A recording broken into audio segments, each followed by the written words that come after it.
I am predicting the rebalances for the upcoming season, and after the actual balance changes drop, I will review my predictions. Sacred Sword should be rebalanced because at 35 energy, it creates low-risk, high-tempo spam that wins through repetition rather than skill. Changing it to 80 damage for 45 energy keeps it strong but adds real commitment, shifting it from a spammer to a mid-cost generalist. Secret Sword requires rebalancing due to its current state, allowing low-risk, high-tempo spam at 35 energy. By increasing its damage to 95 for 45 energy, it maintains strength while demanding more commitment, thus promoting meaningful impact and healthier counterplay in the meta. Drain Punch should be reworked because at 20 damage, it deals almost no pressure, even though it reliably boosts the user's defense. Increasing damage to 50 while keeping energy at 40 transforms it into a meaningful mid-cost fighting move that still requires thoughtful timing to maximize its effect. This makes Drain Punch both meta-relevant and skill-rewarding, providing pressure and survivability without becoming overpowered, and works best in combo setups. Draining Kiss should be reworked, giving it a 100% chance to raise the user's defense. Reducing energy from 55 to 45 makes it a more efficient mid-cost fairy move, allowing it to threaten shields and pressure opponents without being overpowered. This change turns Draining Kiss into a skill-rewarding, meta-relevant option that provides damage and sustain. Sludge Bomb should be reworked by reducing energy cost because of poison options lacking in the meta. It provides good damage, is mid-cost, and provides meaningful counterplay without becoming overpowered in the meta. Fly should be nerfed because at 80 damage for 45 energy, it hits hard with minimal risk. Reducing it to 75 damage keeps it relevant, but adds meaningful commitment, shifting it from low-risk spam to a more deliberate, well-timed strike that rewards counterplay and healthier decision-making in the meta. Astonish should be nerfed because at 12 damage for 10 energy over 3 turns, it applies too much consistent chip with minimal cost, allowing low-risk spam that pressures shields repeatedly. Reducing it to 10 damage keeps it usable, but forces more thoughtful timing, shifting it from repetitive harassment to a subtler, more strategic tool that rewards skillful play and healthier counterplay in the meta. Body Slam should be reworked because at 55 damage for 35 energy and crazy accessibility compared to similar cheap bait moves. Increasing it to 60 damage for 40 energy keeps it a mid-speed option but makes each throw more meaningful, shifting it from a marginal, low-pressure move to a reliable, skill-rewarding tool that can punish misplays and create healthier counterplay in the meta.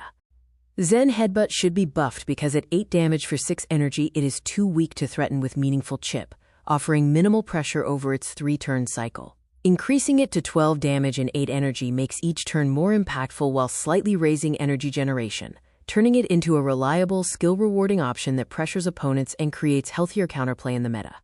Extrasensory should be reworked because at 8 damage for 10 energy, it offers low pressure over 3 turns, giving minimal impact and limited reward for energy invested. Increasing energy generation to 11 makes it slightly more efficient, allowing users to reach charged moves more reliably while keeping damage the same. This shifts Extrasensory from a passive, low-pressure move into a more meaningful, skill-rewarding tool that encourages careful timing and healthier counterplay in the meta. Psychic should be buffed because at 75 damage for 55 energy, it feels slightly underpowered for a classic mid-cost charged move, offering limited pressure compared to similar options. Increasing it to 80 damage while reducing energy cost to 50 makes each use more impactful and faster to deploy, while keeping the 10% defense drop unchanged. This shift turns Psychic into a more reliable, skill-rewarding tool that pressures shields effectively and maintains meaningful counterplay in the meta. Aurora Beam should be buffed because at 80 damage for 60 energy, it is too slow to consistently pressure shields or threaten opponents, limiting its impact. Reducing energy cost to 50 and giving a chance debuff elevates it to a mid-tier move. Feint should be reworked because at 6 damage for 6 energy over 2 turns it is too low cost and often spammed without much risk, limiting counterplay. Increasing the energy cost to 8 keeps the damage and duration the same, but adds more commitment to each use. This shifts Feint attack from a low-risk, repetitive chip move into a more deliberate, skill-based option that rewards timing and decision-making while maintaining its role as a quick, consistent attacker in the meta. Brine should be reworked because at 60 damage for 50 energy, it underperforms compared to other mid-cost water moves, providing limited threat and low payoff. Increasing it to 70 damage while reducing energy to 45 makes each use more impactful, giving Pokemon a reliable, skill-rewarding option that pressures shields and punishes misplays. This keeps Brine strong in PvP while maintaining counterplay opportunities and balanced tempo in the meta. Leaf Blade is being reworked because at 70 damage for 35 energy, it could be spammed too easily, allowing Pokemon to generate shields quickly and pressure opponents without much risk. Increasing its energy cost to 45 keeps the damage intact, but adds a real commitment to each use, rewarding proper timing and decision-making. This adjustment maintains Leaf Blade's role as a strong Grass-type move while creating healthier counterplay in the meta. Its additional effect may make Pokemon spammier but relies on luck. The Annoyance should be nerfed because at 80 damage for 50 energy, it can feel slightly too heavy for consistent tempo, while still maintaining its utility. Reducing the damage to 70 keeps it usable and relevant for mid-game pressure while preserving its signature attack debuff. This ensures Rock Tomb remains a strategic, skill-rewarding tool that punishes misplays and provides counterplay without becoming overpowering in PvP. These elemental punches are being reworked because at 60 damage for 40 energy, they were strong but lacked flexibility in spam-heavy strategies.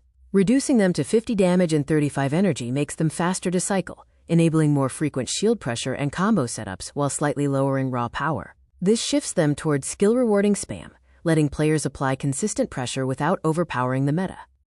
Dragon Pokemon have lacked extremely spammy charged moves since the rework of Breaking Swipe and Dragon Claw. Dragon Rush comes with 75 damage and 40 energy, rivaling the stats of Hydro Cannon and Aura Sphere. Slower dragons gain a threatening offensive option, while faster dragons can turn it into a rapid, high-pressure tool that forces decision-making and maintains counterplay in the meta.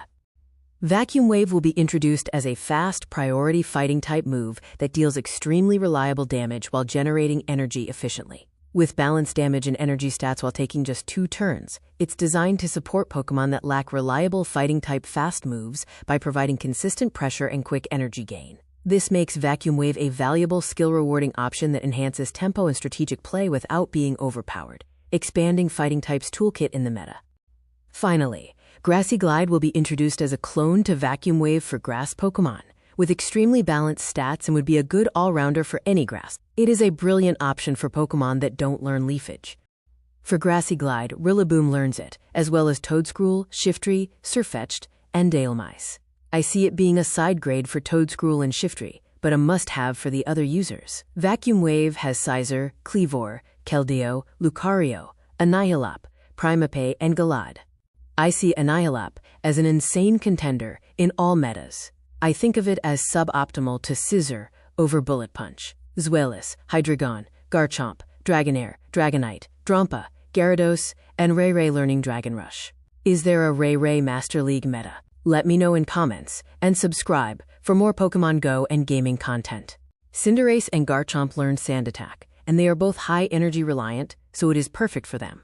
Zacian and Galad learn the reworked Sacred Sword. Lapras learns Aurora Beam, and Frosmoth learns it too, as well as it learning Feather Dance. Pelipper caught my eye from this learn set. Medicam learns Zen Headbutt, Steelix Rock Tomb, Groudon Stone Edge, Gastrodon and Kingdra learn Brine, Seismitoad and Breloom learn Drain Punch, and Infernape learns it too, as well as Thunder Punch. Tinks and Melodic receive Draining Kiss. Follow for more tips.